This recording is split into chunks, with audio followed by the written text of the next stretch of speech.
Hey guys, Sam here at NA Studios. Today I'm comparing two microphones, the Neumann U87 classic condenser mic and something a bit different. This is the Fifine K669 USB microphone. This is probably the least fair microphone comparison you're going to see today.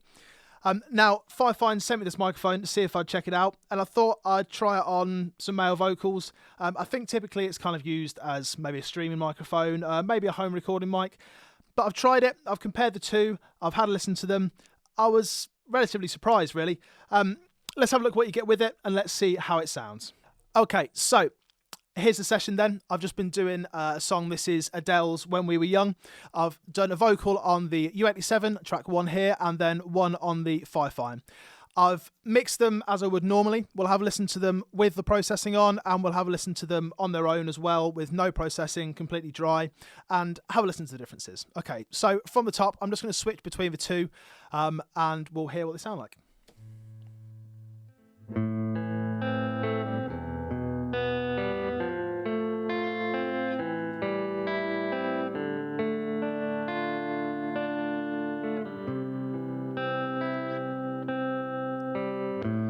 Everybody loves the things you do, from the way you talk to the way you move. Everybody here is watching you, 'cause you feel like home. You're like a dream come true. Okay, so right off the bat, there's some pretty clear differences there. The U87, standard, we kind of know what that sounds like. The Fifine mic, as you can hear there was a lot of noise. When I was recording, it seemed deafening, the noise there. It doesn't seem quite as bad on here, but I think that's one thing to be aware of when you're recording with it. It was quite off-putting when I was recording, having this hissing in my ears. After a couple of takes, I kind of got used to it, but I wouldn't really wish that on a vocalist. To have that noise. I guess that's inherent, the USB cable, maybe there's some shielding issues there or whatever, I'm not entirely sure. But listening to the sound of them, there are some clear differences. So let's first of all have a look at the mic. It's just USB, it just plugs in down the bottom here. We've got a volume control on the front. I had the volume control turned almost all the way down, it didn't need any gain at all. I initially turned it up to kind of 12 o'clock and I was just getting mad hiss, distortion on the vocals. It's crazy loud, this mic. But the shock mount is kind of confusing because this way it's okay, you can reach the dial. But if you put it in the way that I'm kind of anticipating the shock mount was sort of meant to be used, which is with the microphone actually sitting in where the cavity is, then you can't actually get to the volume control, which is kind of peculiar. So it fixes in using a ring at the bottom, and if you pop it in the normal way, as you kind of expect, you then actually can't get to the volume control, which is a little bit weird. So then you have your mic sitting in what I would call upside down in the shock mount, and then you have to kind of reach into the cavity to get the ring on. It's a bit of a pain, really. But it is what it is. For £70, which is what you're paying for the mic, you get a lot of accessories with it as well. So you get your standard ring. If you don't want to use the shock mount, you get kind of this thing that we're used to seeing. You know, pop it straight on the stand. You get the windsock, whatever that thing is, and then you also get this boom arm, which I have to say is actually quite good. It folds down nicely. It's comparable to the one I've got here. The one I've got here is maybe like 20-30 quid. This one is absolutely fine. It's nothing to shout about, but it's fine. You also get the pop filter, which is over here, which again it does what a pop filter says it's going to do. You get a couple of spare bits as well. So the stuff that you get with it is fine, whatever. But the microphone itself, it sounds okay. It's all right. It's not great. It's okay though. The noise is really off-putting. That's the one kind of takeaway from it. The noise is a bit of a nightmare. Let's carry on listening and see what we can hear. So that was the original one, starting with the U87, then going on to the Fifine. Let's go on in that kind of manner. But if by chance you're here alone, can I have a moment before I go? 'Cause I've been by myself all night long, hoping you're someone I used to know. So the noise, it's apparent every time you switch from the Neumann to the Fifine. But the actual tone of it, let's listen to each mic just on their own with no processing. Okay, so initially, here's the U87. But if by chance you're here alone, can I have a moment before I go? Okay, now let's listen to the Fifine on its own and just see what that one sounds like on the same passage.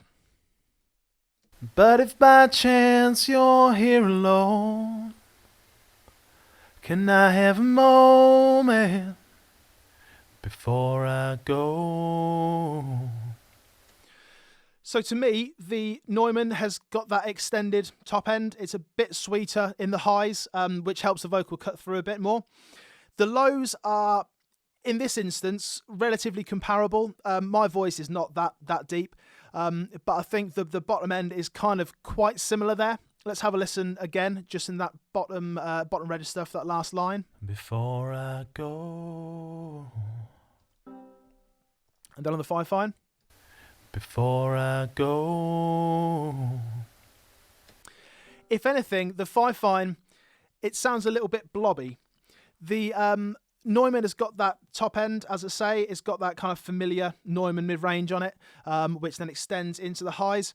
The Fifine doesn't have that, and I think, relatively speaking, it kind of sounds blobby, but I don't think it's even just relatively speaking. I think it's just a little bit muddy. I don't think it's really got an enormous amount of clarity to it. One thing that I noticed with this as well was the amount of spill, not spill from other instruments, but the kind of room sound that you're getting. On the Neumann, it seems like the polar pattern was maybe a touch tighter. I was getting far less of the room sound in the Neumann mic than I was in the Fifine. So let's have a listen to each of them just on a kind of a louder section. Initially, let's listen to the Neumann. 'Cause I've been by myself all night long, hoping you're someone. Nice singing sound. And let's have a listen to the Fifine. 'Cause I've been by myself all night long. I feel like I'm getting a bit of bounce in the room. Now, the room is relatively well set up. There's treatment in here. But one thing I have got at the moment is I've been recording some drums and I've got some cymbals set up. As I'm speaking now, I'm sure you can't hear it through this mic, but there's a bit of resonance from the cymbals. They're kind of vibrating a little bit. And I wasn't getting that from the U87. I wasn't hearing that, but I think there is a touch of that in the Fifine. Are you going to hear that in the mix? No chance, of course you're not. But it's something to be aware of, that if you're recording, say, guitar and vocals at the same time, then the polar pattern on the Fifine is not quite as tight as another condenser mic. So let's move on and listen to it as we get into the kind of higher end of my range. Let's just take it back to where it was. Here it is. This is the start with the U87 again. You look like a movie, With processing, obviously. you sound like a song. My God, this reminds me of when we were young. Let me photograph you in this light in case it is the last time that we might be exactly like we were before we realized we were sad and getting old. It made us restless. It was just like a movie. It was just like a song. So a similar thing there then. It's the top end. That's where the difference is to me. The Neumann sounds a bit flatter in the kind of lows. It doesn't sound like it's quite as muddy as that Fifine is. It sounds a bit duller. The Fifine sounds like it's not quite got as much top end, as I've said. So the immediate thought is, well, let's go to an EQ and let's pop a bit of high mids on there. Let's go and pop some 6K on it. Well, all you're going to get there is you're going to get that 6K, fantastic, but you're also going to bring that hiss up fairly considerably. Let's have a listen to that. So this is without the EQ, and then I'll pop the EQ on to brighten it a little bit. Let's just put on, let's go on 2.5 dB. Let's go 3. Let's go crazy. So this is without the EQ first. 'Cause I've been by myself all night long, Then I'll put it on. hoping you're someone. It's kind of bringing it up a little bit, but it's not really brightening it that much. So I think we'd have to add a bit more there. So let's add some real tops and see how we get on. So without the EQ first. 'Cause I've been by myself all night long. And then. Hoping you're someone. It gets quite aggressive, the vocal, and also that top end, which is not massively nice, is it? So I think the takeaway here is that the U87 is a very expensive mic, obviously, and comparing the two is apples and oranges, really. You've got one microphone which is, I've made this sound the best that I can. It's going through a Universal Audio Twinfinity preamp. I've got it on the tube setting. It's quite a nice, crisp sound. The idea was to make that sound as good as possible, and then the Fifine have that sound the way it does. This is the thing, you're not going to be able to put this USB microphone through another preamp, but that's not why you're buying it. You're buying this USB microphone for 70 odd quid because straight out the box you can just plug it in, you can USB it into your computer and just start recording. I've got to say, if someone sent me some vocals using a USB microphone, which quite often they do, and it was done through this and it sounded like this, I wouldn't be too concerned about the actual tone of it. I think the tone of it is workable. You can get along with that. It's just the noise. The noise is crazy on it. Whether there's something I was doing or not doing, I'm not entirely sure, but it's a fairly straightforward setup that I've got here. It was straight into the computer, into the back of the computer, wasn't through any hubs or anything like that, just USB straight in. So the actual sound of the microphone is not too bad. It's okay. It's a little bit muddy, it's a bit cluttered, it's not quite got the high-end extension that the U87 has, but I'm not really expecting it to. If you have a more modest condenser microphone, such as Rode NT1A, then even that has got that top end. It's got a bit more of a shrill top end, but it's kind of got it, and that's known for being really, really quiet as well. So for the stuff that you get with it, for the boom arm, the pop shield, all that kind of stuff, I think the price is fantastic. I don't think you can really go wrong. I had a bit of a look on Amazon and eBay and stuff. You can't get much more for much less. You're still going to be paying around the same kind of money to get all those things. But I would say if you're a singer-songwriter or someone just recording at home, recording vocals, something like that, go for it. It's fine. For the amount of stuff that you get, it's okay. For demos, it's going to be magic. For anything more serious, I would say steer away from it. I would say that you're going to get a lot of noise on it, which is not going to be welcome when you start processing it.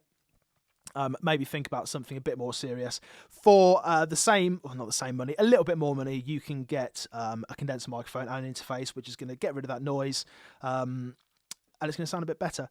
But if 70 odd quid is all you've got to spend, it's fine. It does a job. If you're streaming, if you're doing kind of gaming or whatever, it's fine. My son's been using it this week for his gaming stuff just to give it a bit of a test. It's fine. It's okay. You have to be careful with the gain control though, because if you turn it up too much, then it does go crazy. I don't know why it's quite got the steps that it has, because there's no chance you'd ever need it to be above half. It's really seriously loud. So there it is. Have you got any experience with this microphone? It's okay. It's not too bad. Have you got any experience with the U87? Did you think that these two could be comparable? I didn't really think they could, but it's worth having a little look, isn't it? All right, thanks a lot for watching. Take care.